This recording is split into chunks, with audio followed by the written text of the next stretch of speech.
So on our last Facebook Live, I asked Jay the difference between personal branding versus business branding.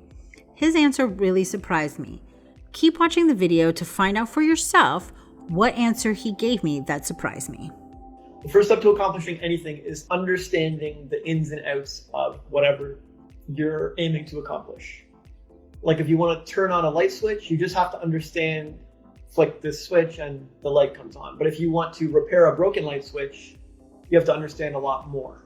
But if you want to craft a personal brand instead of a corporate brand, you probably have to know a lot more things. Make sense? So understanding, I'm glad you're asking for understanding. It's very important.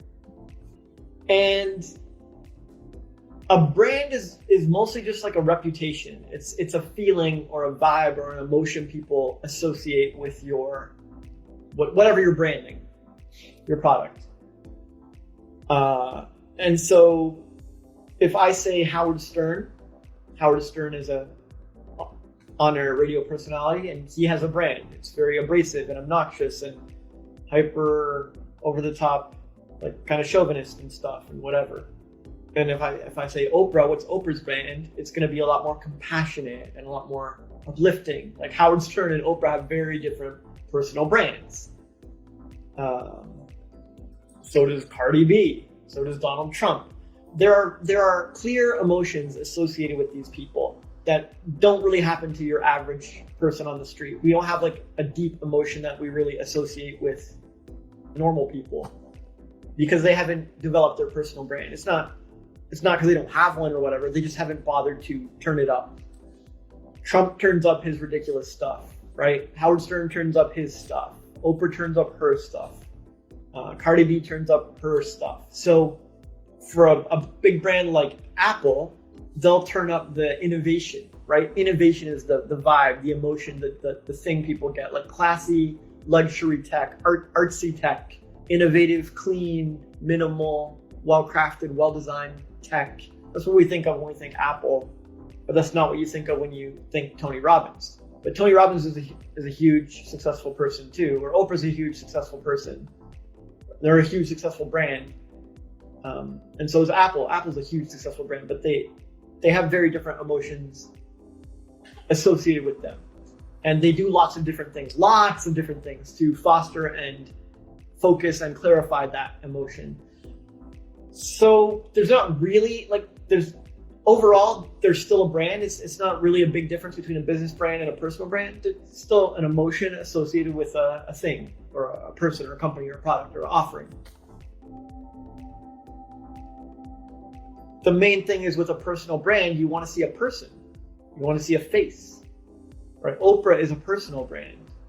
Apple is not. Steve Jobs has his own personal brand. Like it's a Steve Jobs thing, but then there's Apple. And when people interact with Apple, they're not looking to interact with the person. They don't really care. They want the tech. But when people want to interact with Oprah, they really care. They want to interact with the person. They want to be like her book choices and her book club and be a guest on her show and meet her in person and be in the audience of her show. It's very personal. So that's the main difference between a business brand and a personal brand. To build a brand is all about touch points. Like how do you build up emotion with your favorite outfit? Well, you wore it once the first time, or you bought it in the store the first time and it felt nice in your hand. That was one touch point. And then you paid for it in the store and maybe you paid a little, like and got a deal, or maybe you paid a ton and saved up for it. But either way, you felt good when you bought it. And that was another touch point. Not only did I love the feel of it in the store, but man, I'm so proud that I bought it and I'm happy with what I paid for it. It's another touch point. The price sent a message, the store you bought it in sent a message. Then you get it home and you try it on and look in the mirror and you look great and you feel great. And that's another touch point. And then you go out and immediately people are showering you with compliments. So like, what is happening? Like, I'm wearing this again.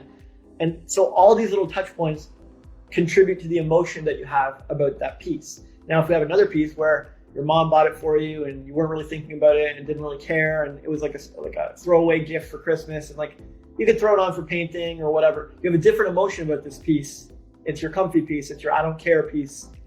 It's not bad, but it's a different brand. It's a different emotion. Like you have a different vibe with that particular thing. And both are pieces of clothing, but it was the touch point journey, like all the different little interactions and experiences you had with it along the way. And so a well done brand will give you the same feeling all across the way. When you shop for an Apple product online, there's this feeling on the website with the way it's designed and the fonts that are used and the words they use and everything. Everything is crafted to give you this feeling. And then you buy it and it comes in this Apple packaging. And the Apple packaging it's the same feeling. Oh my God. It's so well designed and so classy and so white and minimal and perfect. And they have friendly words on it or whatever. And you feel like you're part of the elite crowd and open it and damn, it's so much better than the other product that the PC guys opened up like last week. And so you have this feeling of Apple's design innovation every time. And then you open it and then you load it and install it and start it. And it's beautiful and flawless. And it's that Apple design innovation. And so they have made sure all along the way that their brand is giving you that feeling. And Oprah gives you that compassionate, positive feeling with every single thing. She doesn't recommend books like some death horror thriller, and she doesn't recommend death metal. She recommends positive books. Oprah's favorites. She might read other books, you don't know, but her book list gives you that feeling. And she makes sure that it does. And her shows and guests give you that feeling. She wouldn't have rappers on her shows for a very long time, 10, 20, 30 years. She wouldn't have rappers on because they were a little too edgy, not family friendly, kind of dark and gangsta and whatever. But rap started changing and there were some people making waves and people convinced her and she eventually broadened it. But the point was she wanted every single touch point of her brand to give you that Oprah feeling. And so if you're trying to make a brand, there are so many little things you can tweak to give that feeling. And the companies that do it well or the celebrities that do it well have put in a ton of thought and work, a ton of effort to make sure every single piece is like that. And the ones that are so-so, they haven't put in much thought. They're like, yeah, I kind of want my brand to be this. I kind of want it to be that. And they let some stuff slide through. Like, well, that product was good, but that one wasn't so good. And so then you get a weird feeling from their brand. You don't get that strong brand feeling. So hopefully this answers your question. Branding's a pretty deep topic. Like people get paid a lot of money to consult and do this stuff, but that's the basics.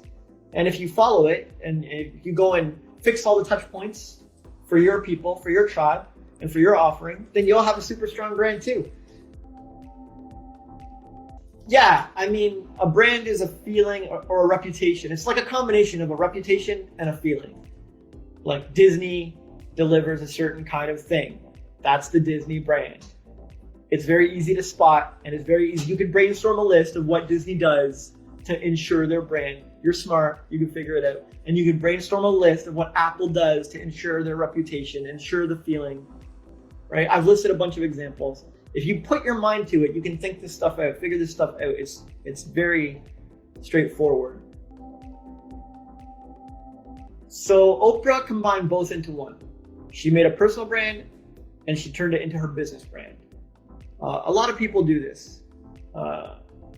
Tony Robbins does this. Brendan Burchard does this. David Goggins does this.